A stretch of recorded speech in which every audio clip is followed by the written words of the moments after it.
Assalamualaikum warahmatullahi wabarakatuh. Apa kabar Anda pemirsa? Kembali Anda menyaksikan Ayu Sumsel Selasa 14 Januari 2025. Dan tentunya selain 3 informasi menarik tadi, kami juga akan hadirkan beragam informasi menarik lainnya ke layar televisi Anda. Saya Anggun Prisma.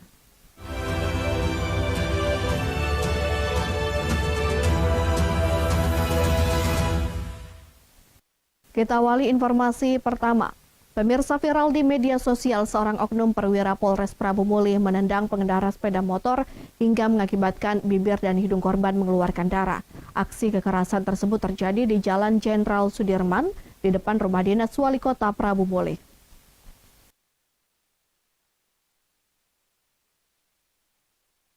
Dalam video berdurasi 1 menit memperlihatkan korban yang diketahui bernama Jauhari, 54 tahun, warga Dusun 1 Desa Alai, Kecamatan Lembak, Kabupaten Muara Enim, duduk di pinggir jalan dan dibantu warga membersihkan dari usai ditendang oknum polisi dari Polres Prabu Muli. Jika perekam terlihat emosi melihat tingkah oknum polisi yang sebelumnya diduga telah menabrak korban. Namun justru pelaku marah dan menendang hingga korban mengalami luka di bibir dan hidung. Kapolres Prabu Muli melalui Wakapolres Kompol Eryadi mengatakan kedua belah pihak sepakat berdamai. Namun untuk oknum anggota IPTU YS tetap dilakukan pemeriksaan usai menjalani perawatan di RSUD Kota Prabu Muli. Terkait kejadian laka, jadi kejadian 10 tadi pada saat IPTU YS itu berkendaraan dari arah Polres menuju ke arah pasar. Kebetulan Pak Jau juga, dia dari depan Pemkot akan melintas, sehingga terjadi laka. Kondisi sekarang kami sudah ketemu kedua belah pihak, kemudian mereka sepakat hari ini untuk menuju ke depan perdamaian. Nah, menyampaikan permintaan maaf terhadap apa yang diduga dilakukan oleh anggota kita. Kemudian kita sampaikan bahwa seluruh biaya pengobatan rumah sakit akan ditanggung oleh Bapak Kapolres Prabu Muli.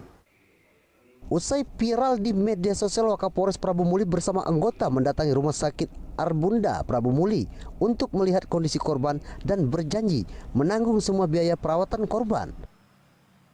Dari Prabu Muli, Berry Prima, iNews melaporkan. Diduga salah sasaran, bocah 7 tahun tewas dibacok orang tak dikenal. Tak hanya seorang bocah, seorang pria pun mengalami luka kritis juga akibat dibacok pelaku. Warga Jalan Kiai Haji Wahid Hasim, Kecamatan Seberang Ulus 1 Palembang, digegerkan 2 korban penganiayaan oleh sekelompok orang tak dikenal. Dari 2 korban tersebut, 1 orang bocah berusia 7 tahun tewas akibat luka bacok oleh sekelompok kawanan pelaku. Selain bocah, seorang pria penjaga parkir pun menjadi sasaran para kawanan pelaku, mengakibatkan korban mengalami luka robek di perut.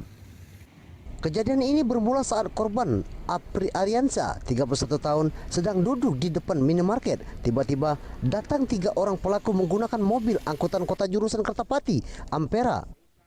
Korban langsung diserang kawanan pelaku dengan senjata tajam, sedangkan korban PS usia 7 tahun yang saat itu sedang duduk di dekat korban ikut menjadi sasaran kawanan pelaku yang mengakibatkan korban PS tewas.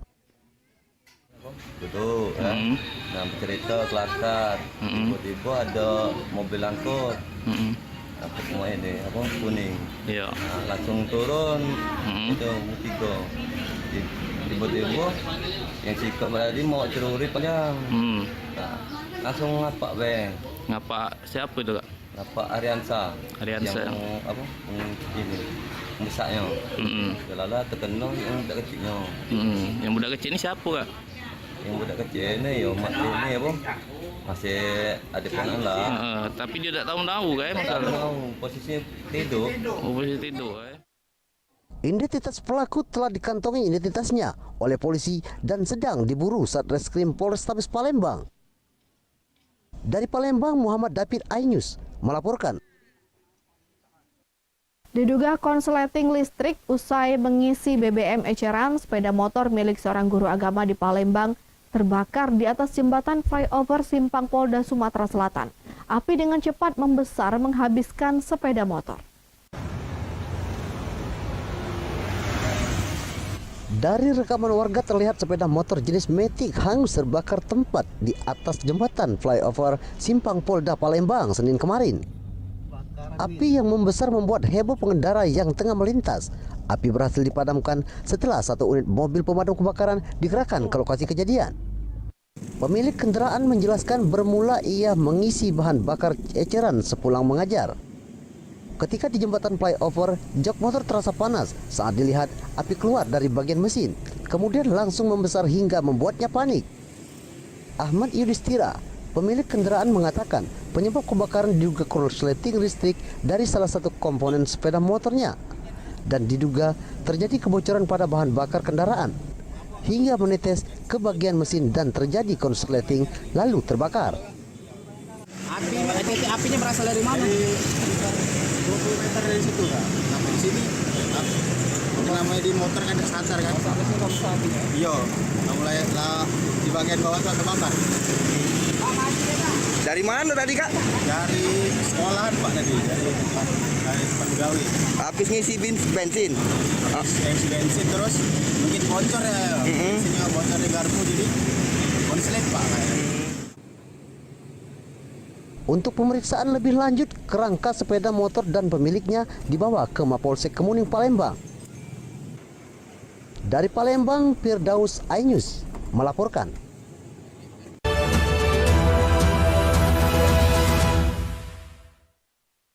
Update informasi terlengkap menuju prime time berkualitas bersama iNews. Selamat sore pemirsa. Senjata tajam lintas barat, Terendam banjir. bunuh ayah. iNews sore setiap hari. Selamat datang di iNews Room Cimenang, Solo Putaran Jumawa.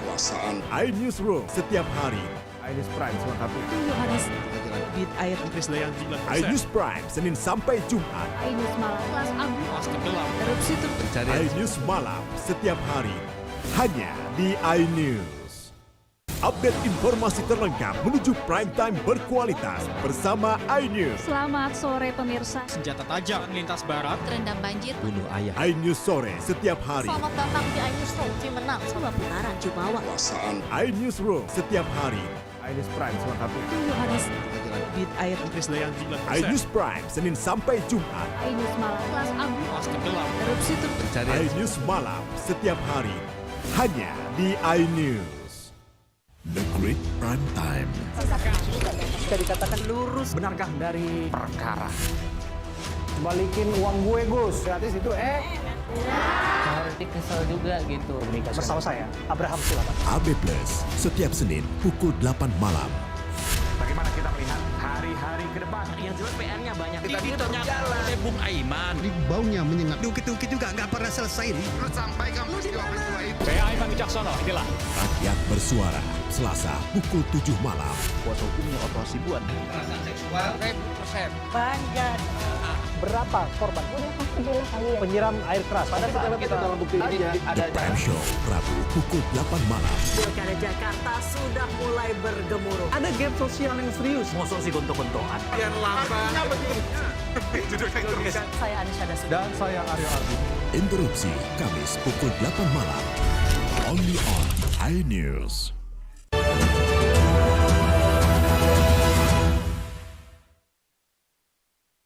Pemirsa, aksi pencurian sepeda motor di Palembang makin menjadi dan mengkhawatirkan. Kali ini aksi pelaku terjadi di Jalan Perintis Kemerdekaan dan terekam CCTV.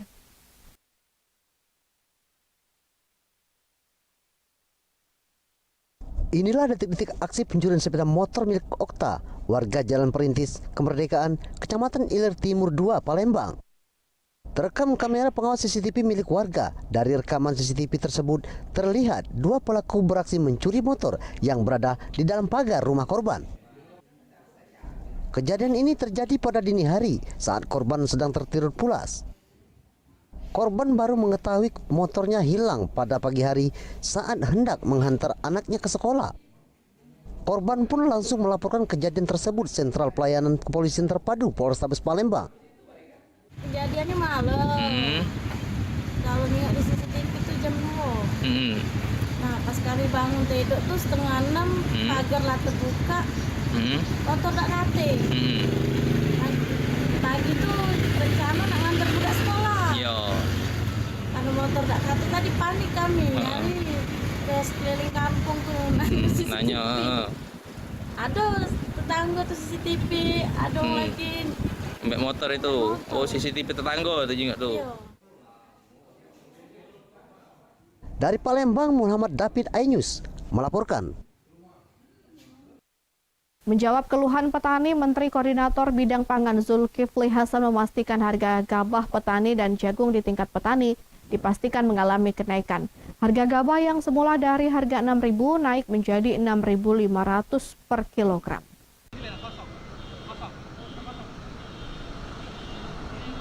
Menteri Koordinator Bidang Pangan Zulkifli Hasan memastikan kenaikan harga gabah dan harga jagung di tingkat petani. Hal tersebut disampaikan Zulkifli Hasan usai melakukan panen raya di Kabupaten Banyuasin Senin siang. Pemerintah pusat menaikkan harga gabah pada tingkat petani dari sebelumnya harga gabah Rp6.000 atau di bawahnya naik menjadi Rp6.500 per kilo. Sementara untuk harga jagung dari semula Rp5.000 naik menjadi Rp5.500 per kilogramnya berlaku per 1 Februari mendatang.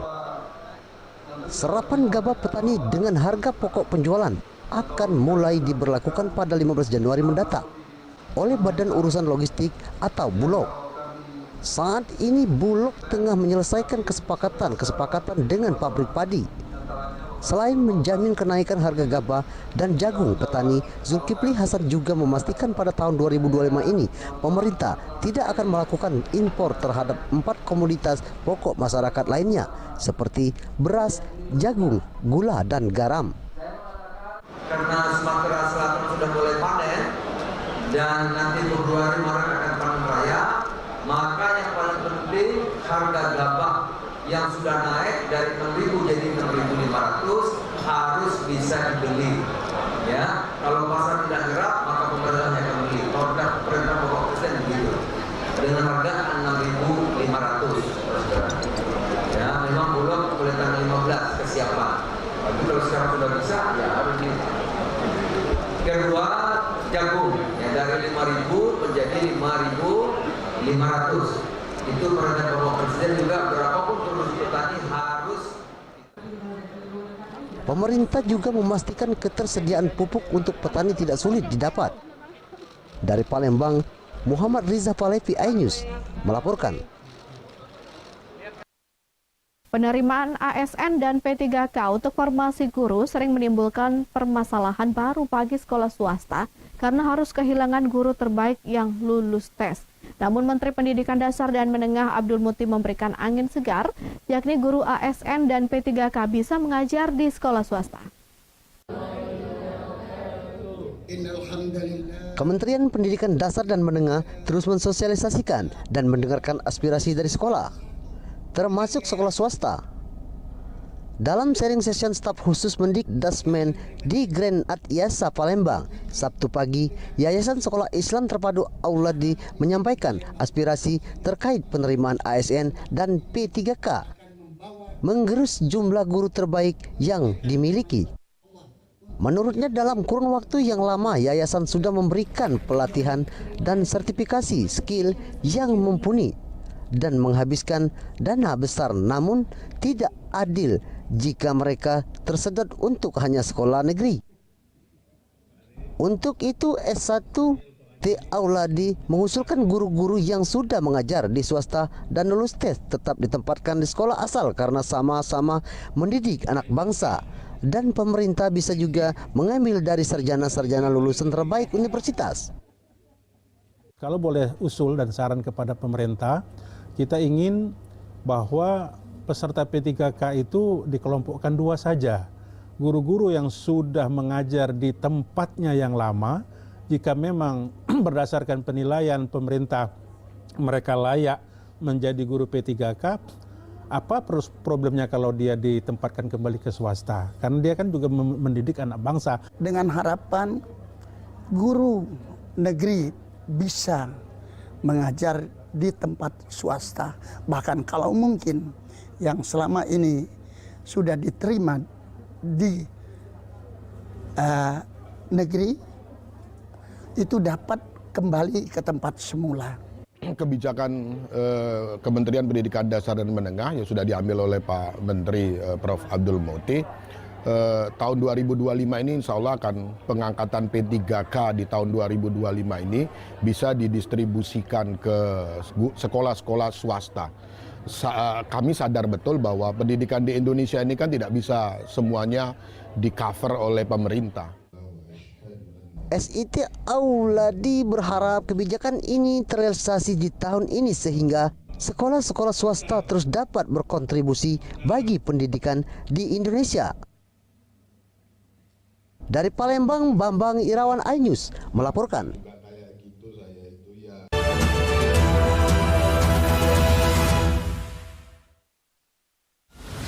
Menyoroti kecurangan. Mas Agus itu tidak tahu berterima kasih. Bunuh diri aja lah, yuk. Kita udah siapkan.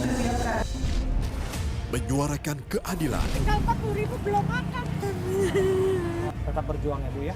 Laporan mendalam dan eksklusif. Dan ini juga menjadi pertanyaan, siapa yang berani nempeleng anak menteri waktu itu Pak? AB Plus, Senin pukul 8 malam di iNews.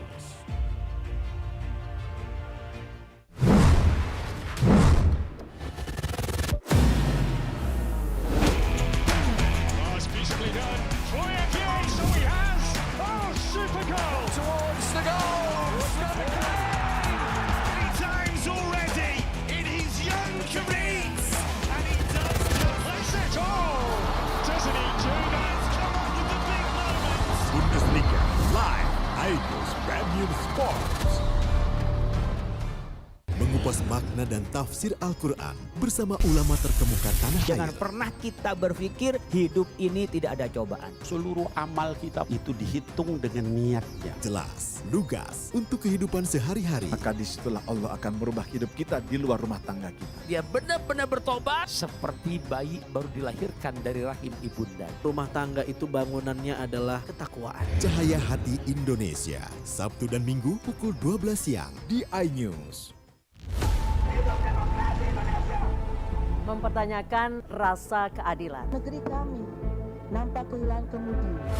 Kebenaran, keberanian, dan juga kejujuran. Itu hak demokrasi, nggak apa-apa.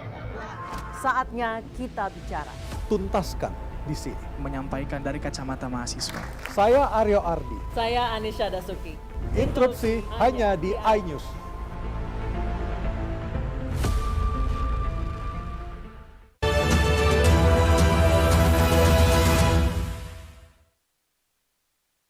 Diduga belum melengkapi izin pembangunan tower jaringan internet di Kabupaten Pali menuai protes warga.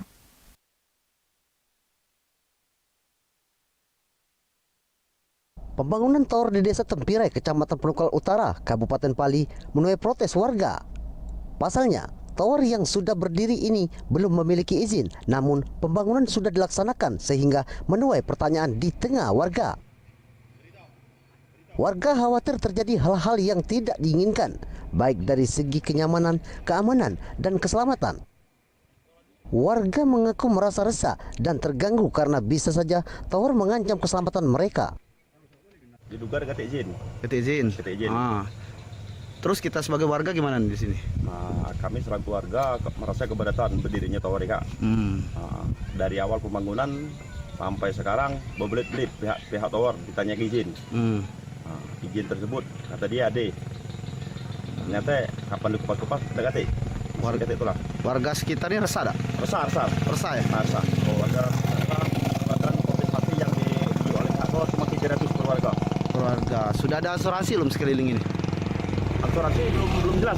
Belum jelas ya? Pendirian tower, apapun bentuknya, provider itu wajib ya, pertama izin mendirikan bangunan menara IMB. Jadi itu wajib itu. Siapa yang mengeluarkan izin ini adalah pemerintah daerah, bupati, kalau jadi kota, wali kota ataupun provinsi. Terus izin lingkungan, persetujuan warga di sekitar, karena termasuk juga analisa AMDAL ya, analisa mengenai dampak lingkungan. Hal-hal itu yang memang harus perusahaan provider tersebut harus mendapatkan izin itu terlebih dahulu. Sementara itu, Kepala Dinas Penanaman Modal dan Perizinan Terpadu Satu Pintu Pali mengatakan pihak pelaksana baru mengajukan perizinan dan izinnya belum keluar. Namun fakta di lapangan tower sudah selesai dibangun. Dari Pali, Bisrun Silvana iNews melaporkan. Pemirsa, bagi Anda yang berwisata di Kota Bandung, tidak ada salahnya Anda mencoba kuliner kambing meringis. Masakan ini disajikan dalam kuali dari tanah liat dan dicampur bumbu rempah. Berikut liputannya untuk Anda.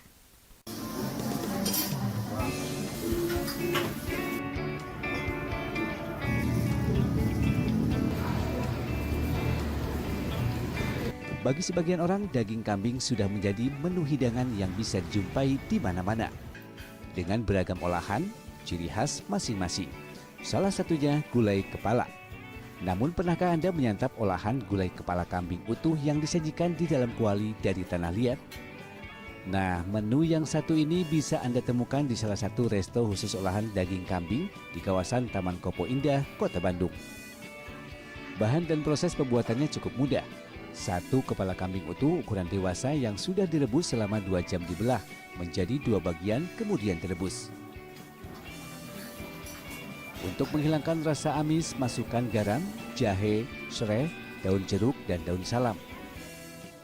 Selanjutnya masukkan bumbu olahan khusus diikuti taburan aneka rempah pilihan. Lalu masukkan santan, kemudian diaduk selama 10 menit hingga bumbu benar-benar meresap. Kepala kambing kemudian dimasukkan ke dalam kuali besar yang terbuat dari tanah liat.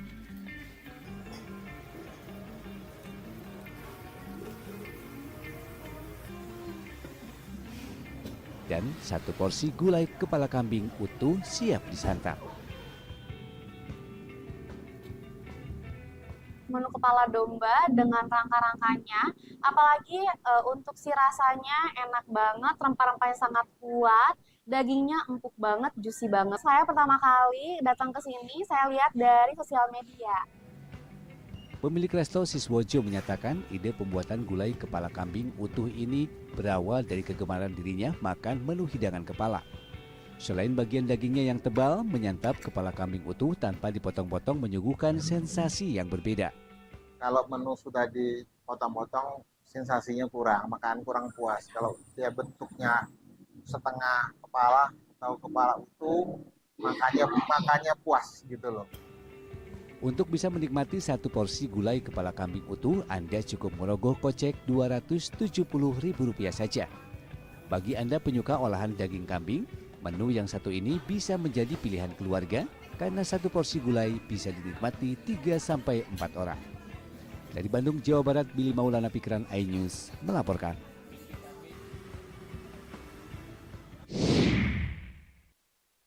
Dan pemirsa, informasi tadi menjadi informasi terakhir di iNews Sumsel kali ini Selasa 14 Januari 2025.